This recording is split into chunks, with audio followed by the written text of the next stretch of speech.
On the night of November 22nd, 1987, millions of Americans were doing something completely ordinary. They were sitting on their couches, watching television, a quiet Sunday evening. Nothing unusual, but somewhere in Chicago, something was about to happen that would turn a normal night of television into one of the strangest unsolved mysteries in broadcasting history. At around 9:15 p.m., viewers watching a local PBS station suddenly saw something impossible. The program disappeared. The screen went dark. And then, a strange face appeared. It was not a news anchor. It was not a commercial. It was not part of any television show. It was a person wearing a strange mask. The mask looked like a distorted human face from the future. A giant artificial smile, empty eyes, a frozen expression that looked both funny and disturbing at the same time. For a few seconds, the mysterious figure simply stared into the camera. No explanation, no message, just silence.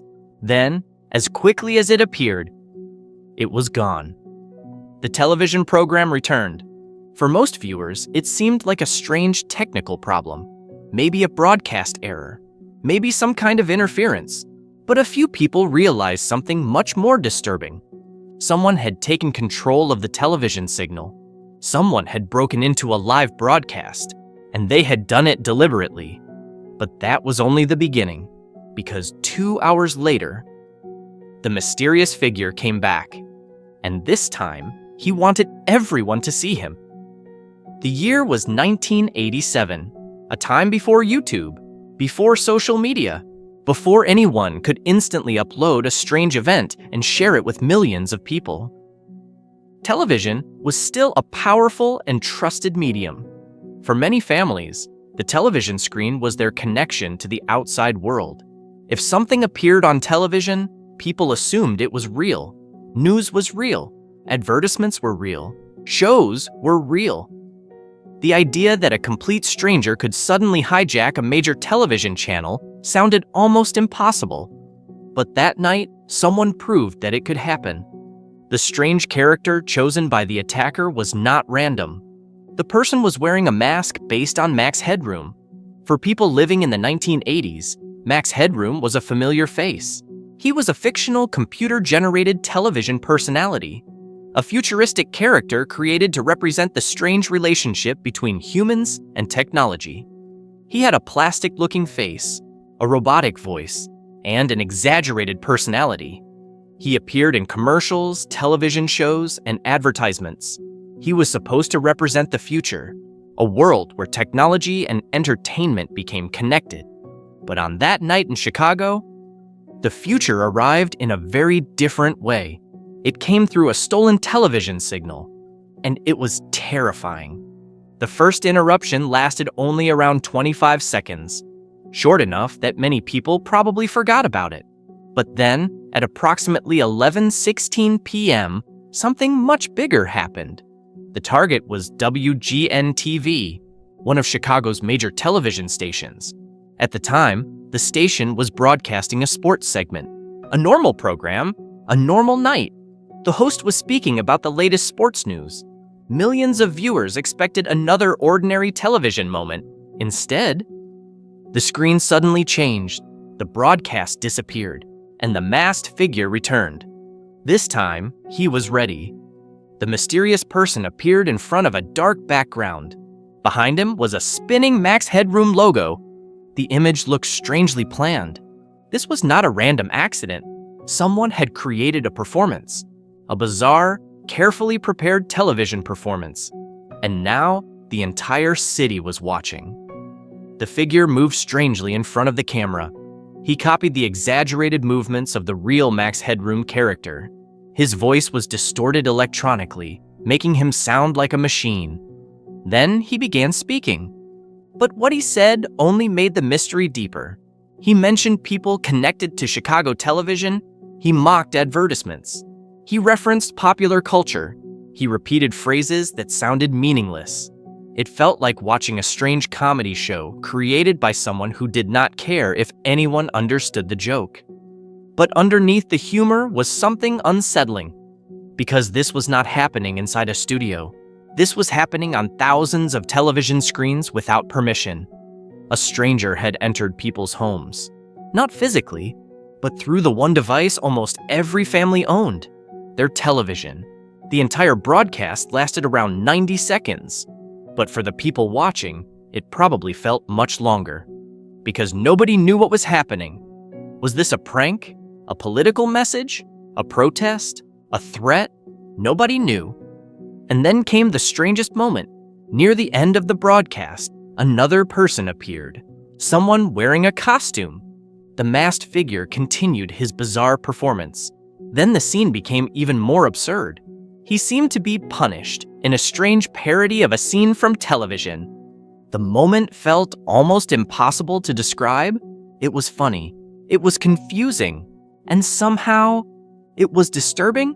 Then suddenly, the signal disappeared. The normal broadcast returned. The television station was back. The mysterious person was gone. And just like that, the most unusual television crime in American history was over. But the real mystery was only beginning. Because when investigators started asking questions, they discovered something incredible. The person behind the mask had not simply pressed a button. They had performed something that required planning, technical knowledge, and access to expensive equipment. Someone had entered the world of professional broadcasting and disappeared without leaving a name. No one claimed responsibility. No one explained the message. No one came forward. The police began searching. The television stations began investigating. And the public started asking the same question. Who was the person behind the Max Headroom mask? For years, people would create theories.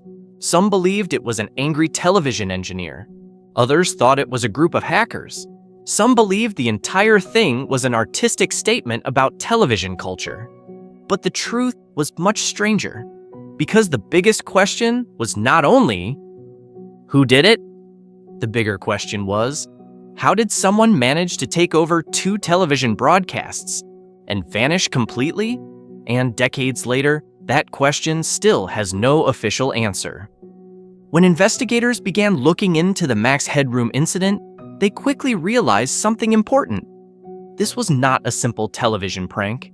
It was a carefully planned operation, and the person behind it had understood something that most viewers never thought about. A television broadcast was not just a picture coming from a studio. It was a complicated system of signals, frequencies, and connections. To hijack a television channel, someone needed more than a strange idea. They needed knowledge, they needed equipment, and most importantly, they needed the right moment. The first question investigators asked was simple. How could someone replace a professional television broadcast with their own video? The answer involved something called signal intrusion. Television stations sent their broadcasts through powerful signals that traveled to transmitters before reaching people's homes. If someone could create a stronger signal on the same frequency at the right location, they could temporarily overpower the legitimate broadcast. For ordinary people in 1987, this was almost impossible. The equipment was expensive. The process required technical skill, and making it work without being immediately discovered was even harder. But the mysterious attacker had succeeded.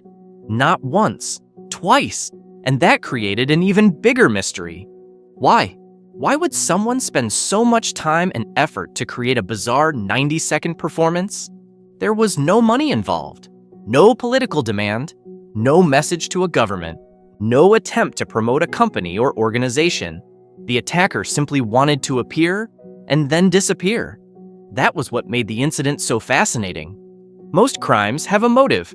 Robbery has money, political attacks have ideology. Vandalism usually has anger behind it. But the Max Headroom incident seemed different. It was almost like a piece of underground performance art. A message from an unknown person saying, "I can enter your world whenever I want," and then leaving before anyone could respond. After the broadcast, investigators searched for clues. They examined the footage, they studied the location, they looked for anyone who might have had access to the equipment needed for the attack. But there was one major problem. The attacker never revealed their identity. The mask hid their face. The distorted voice hid their real voice. And the location shown in the video provided almost no useful information. The background was just a dark room. No obvious landmarks, no windows, no signs. Nothing that could identify where the recording happened. It was as if the person had intentionally designed the video to leave behind a mystery. And perhaps the strangest part was this: the attacker was never caught. Not that night, not the next year, not decades later. The case remained officially unsolved. But whenever a mystery remains unsolved for long enough, theories begin to grow. And the Max Headroom Incident collected many of them. One popular theory suggested that the person behind the mask was connected to the early hacker community. The timing made sense. The late 1980s were the beginning of a new era. Personal computers were becoming more common. A new generation was becoming fascinated with technology. For some people, breaking into systems was not about money. It was about proving that they could do something nobody expected. The Max Headroom attacker may have been someone who wanted to demonstrate power over a system, not to destroy it, but to show that it was vulnerable. Another theory suggested that the incident was a protest against television itself.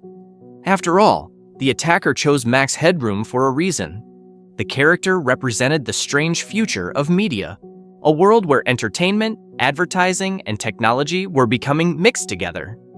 Perhaps the attacker was making fun of how television controlled people's attention. Perhaps the message was, if television can enter your home every day, what happens when someone else takes control? But there was never any proof, and that uncertainty became part of the legend, because without an explanation, people could create their own. Some saw it as a technical challenge, some saw it as art, some saw it as a warning. Some simply saw it as the strangest joke ever played on television. But one question remained. If the attacker had enough skill to hijack a major television station, why did they stop after only 2 attempts? Why not do it again? Why not become famous? Why disappear? Maybe the attention was never the goal. Maybe the goal was only the moment itself. A few minutes where an unknown person could break through one of the most powerful communication systems in the world. A few minutes where millions of people saw something they were never supposed to see. And then, nothing. The person behind the mask returned to ordinary life. A neighbor, a coworker, a stranger walking down the street.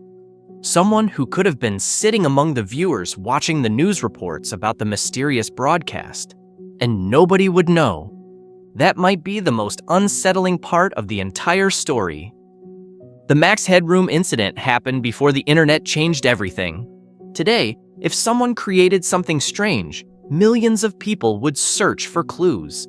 They would analyze every frame, study every detail, look for digital footprints. But in 1987, there was no online community investigating the mystery, no social media, no instant sharing.